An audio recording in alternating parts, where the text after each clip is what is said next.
Jusqu'à quel âge l'alimentation de l'enfant est-elle essentiellement lactée? 6 mois révolus? 4 mois révolus? 1 an?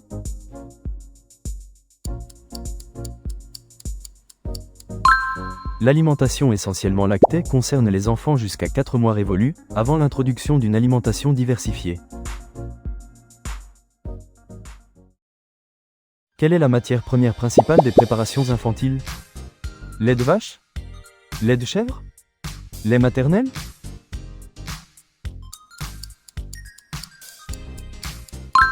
Les préparations infantiles sont élaborées à partir de lait de vache qui est ensuite adapté aux besoins nutritionnels spécifiques du jeune enfant. À partir de quel âge peut-on commencer à donner des laits deuxième âge? Dès la naissance?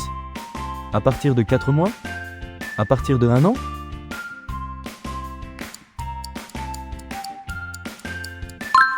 Les laits deuxième âge peuvent être introduits à partir de 4 mois, mais plutôt vers 6 à 7 mois, quand l'enfant commence à avoir un repas complet sans lait. Quelle quantité minimale de lait deuxième âge est recommandée quotidiennement jusqu'à 1 an? 300 ml? 750 ml? 500 ml?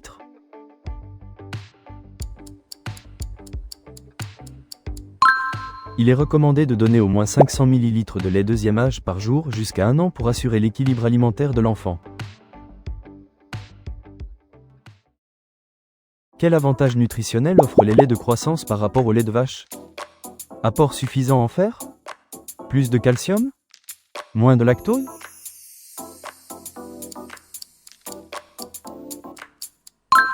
Les laits de croissance permettent des apports suffisants en fer, contrairement au lait de vache qui en contient moins, ce qui est important pour les enfants.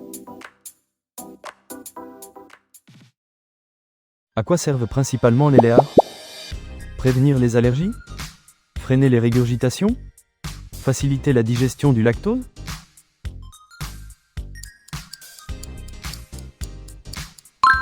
Les laits anti-régurgitation sont épaissis pour freiner les régurgitations, c'est-à-dire les rejets de petites quantités de lait après les repas. Pour quels enfants les laits sont-ils particulièrement conseillés? Enfants souffrant de constipation? Enfants à terrain allergique? Enfants ayant une allergie avérée?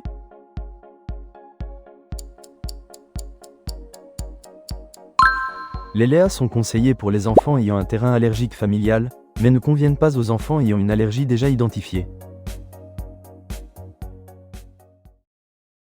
Quelle est la meilleure façon de diminuer le risque d'allergie chez un enfant? L'allaitement maternel? Les laits? Les laits avec probiotiques?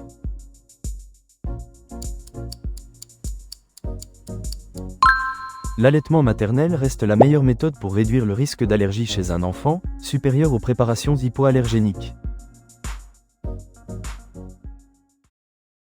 Comment calcule-t-on la ration de lait par 24 heures selon la règle d'Aper? Poids, kg, multiplié par 100 ml.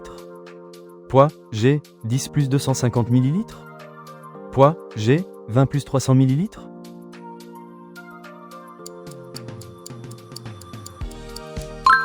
La règle d'Aper calcule la ration quotidienne de lait en divisant le poids de l'enfant en grammes par 10, puis en ajoutant 250 ml, plus ou moins 100 ml.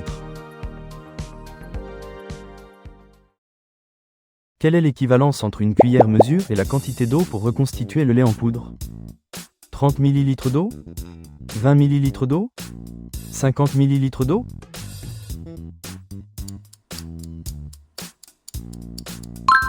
Pour reconstituer le lait en poudre, une cuillère mesure correspond à 30 ml d'eau, selon les indications standards de préparation des biberons. Quelle quantité minimale de lait doit-on garder dans l'alimentation d'un enfant qui diversifie son alimentation? 500 ml? 300 ml? 750 ml?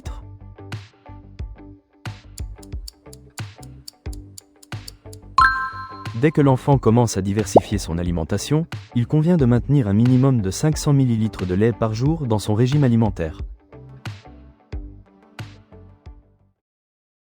Jusqu'à quel poids de l'enfant applique-t-on la règle d'Aper? Jusqu'à 6 kg? Jusqu'à 4 kg? Jusqu'à 10 kg?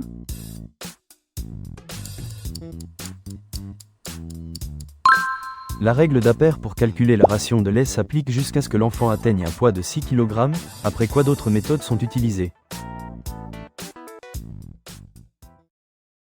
Que doit-on utiliser obligatoirement pour mesurer la poudre de lait lors de la préparation d'un biberon?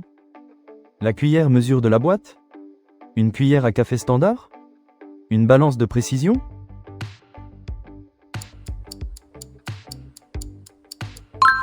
Il est obligatoire d'utiliser la cuillère mesure fournie dans la boîte de lait en poudre, car chaque marque a sa propre cuillère calibrée spécifiquement.